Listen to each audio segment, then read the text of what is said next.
Oi, preciosos! Tudo bem com vocês? Que bom que vocês estão aqui!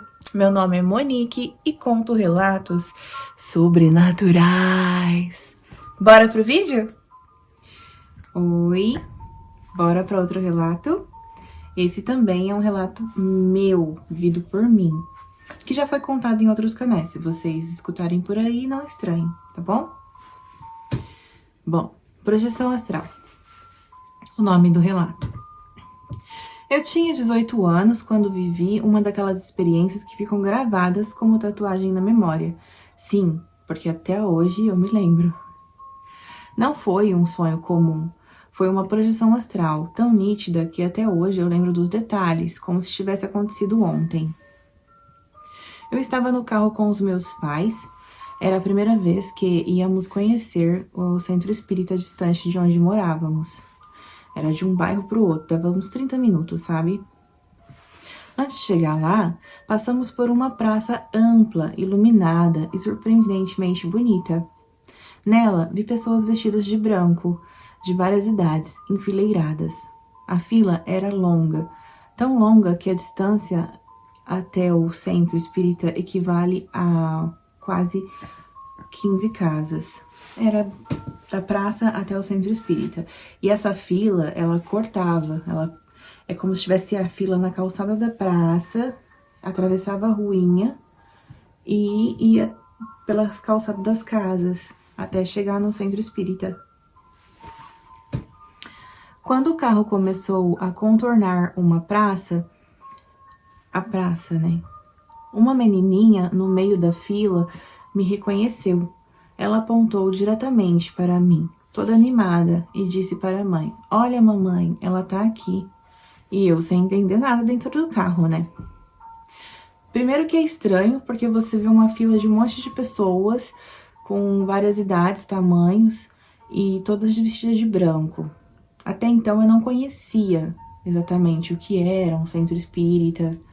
A gente foi muito de igreja evangélica, né? E nessa fase da vida, minha mãe estava se abrindo para outras formas de viver a sua vida, né? E eu, consequentemente, ia junto. Então, tá, vamos voltar lá. A menina apontou o dedo diretamente para mim e falou para a mãe dela: "Olha, mãe, ela tá aqui." Em seguida, ouvi outras pessoas murmurando algo a meu respeito, como se eu tivesse visitado aquele lugar, mas não sabia disso. Sim, é como se eles já me conhecessem, mas eu não conhecia ninguém ali da fila. E muito menos o lugar que eu tava prestes a visitar, né? Isso tudo, gente, foi em sonho ainda, tá? Aí vai acontecer de eu realmente chegar no centro espírita, eu, Monique, pessoalmente, carne e osso. Logo depois, o carro parou em frente ao centro espírita. Enfim, passou-se alguns dias depois, eu tive esse sonho, e não demorou muito para que realmente o meu corpo físico eu reconhecesse o centro espírita. Eu quis dizer que é assim que eu tive esse sonho, não demorou muito, uns dias depois, eu fui pro centro espírita, e eu nem lembro se a minha mãe tinha comentado que a gente ia conhecer esse lugar. Eu só sei que toda vez que ela ia para algum lugar, eu ia com os meus pais. Só que eu fui reconhecendo, assim que o carro passou perto da praça, eu fui reconhecendo o lugar, como se eu já tivesse estado ali. E aí eu lembrei do sonho. Logo depois, o carro parou em frente ao centro espírita. Enfim, passou-se alguns dias de que eu vi esse sonho, eu tive esse sonho, e não demorou muito para que realmente, em corpo físico, eu conhecesse o centro espírita. E aí veio um estranhamento. Eu reconheci o lugar, cada detalhe, cada ângulo, sensação. No entanto, nunca havia pisado naquele bairro na vida, e nem passado por perto dali. Mesmo assim, tudo era familiar, como se eu já estivesse estado ali naquele espaço por muitas vezes.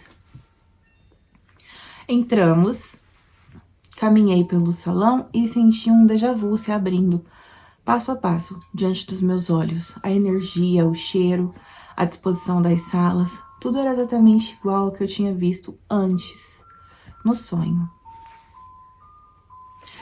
Quanto à fila de pessoas de branco, desta vez eu não vi fisicamente. Quando eu reconheci, né, o lugar, a praça, eu vi. Aí eu lembrei do sonho, porém as pessoas não estavam lá. Não que os meus olhos de Monique pudesse observar, né? Mas eu senti que elas estavam ali. Mas a presença delas estava ali, silenciosa, como se ocupassem o mesmo espaço, só que em outra camada da realidade. Enfim, acabou o meu relato por aqui. Se você tiver algum relato para contar, por favor, mande no e-mail, relatos hora zero. Eu vou ficar muito feliz de contar sua história, sua experiência. E aqui todo mundo já passou por alguma coisa, então não fica com vergonha. Sinto que não precisa se identificar, tá bom? Beijo, tchau, tchau. Deixe seu relato aqui. Ficarei feliz em contar.